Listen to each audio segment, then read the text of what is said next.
Does a heavy cloud of fear hover over your head whenever your partner goes out the door? Perhaps you feel like they are sick of you and planning to leave you. So what do? Bombard them with text messages, asking for constant reassurance?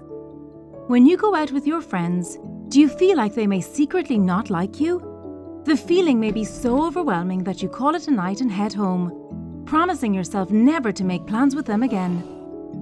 Clinginess towards your partner or detachment from your friends, both are signs of an insecure attachment style and often fatal to your relationships. The inability to form stable bonds may stem from a deeply traumatic experience you went through as a child. The loss of a loved one, abuse, or neglect, often involving a parental figure, can weigh heavy on your mind and anchor you down throughout the rest of your life. Tabula rasa. What does it mean? This Latin phrase, meaning blank slate, is deeply connected to the idea that the mind is like a white sheet of paper when we're born, and our experiences are etched onto it. As we grow up, our surroundings fill the page, defining who we become as adults. While the great thinkers of ancient Greece first popularized this idea, a similar sentiment was shared by John Bowlby and Mary Ainsworth, who formulated the basic tenets of the attachment theory much later in the 1990s. Drawing on other psychological concepts, they theorized that a child's love style is defined by their physical and emotional bond with their primary caregiver in the early years of life. If the bond is strong and securely attached, the child feels ready and safe to explore the world.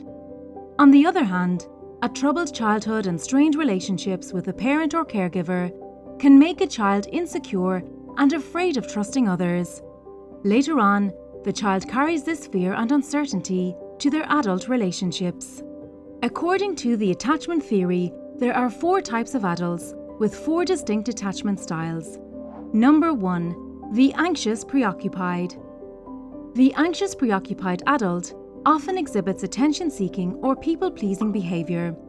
They get jealous when someone of the opposite sex talks to their partner, and even in their friendships, they may despise anyone who tries to get close to their best friend. Due to their tendency to get fixated on one person, they put others' needs above their own. Sometimes they resort to controlling behavior and manipulative tactics to ensure their object of affection does not abandon them. If you could go back and take a peek at their past, you will probably see a parent or caregiver who is too busy to take care of their child's needs.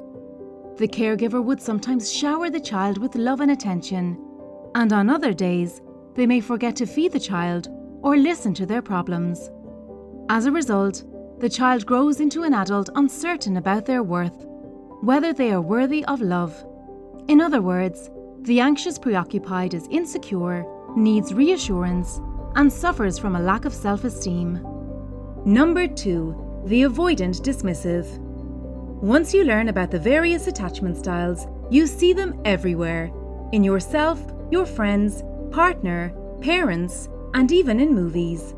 Take a look at the sister duo Elsa and Anna, 2 iconic Disney characters from the blockbuster animated movie Frozen. Some may say their parents' death and her sister's abandonment led to Anna developing an anxious attachment style. On the other hand, the cynical Queen Elsa is more avoidant of love, literally shutting doors in the faces of people who love her the most. Elsa's parents treated her like a threat from a young age, separating her from everything she loved and discouraging her from discovering her true self. Conceal, don't feel, don't let it show. The King and Queen of Arendelle taught these words to young Elsa, who repeated it to herself even as a young adult.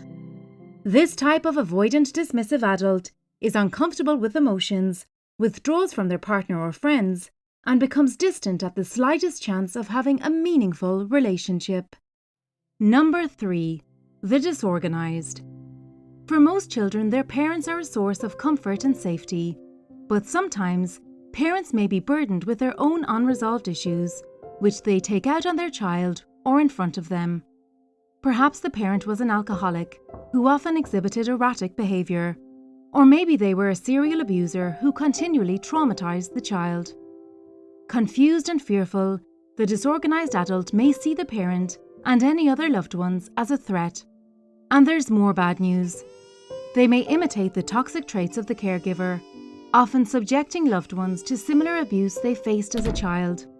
They cannot control aggressive outbursts and turn to alcohol or drugs because they don't know how to deal with the internalized trauma. After all, they had no one to teach them how. Number 4. The secure.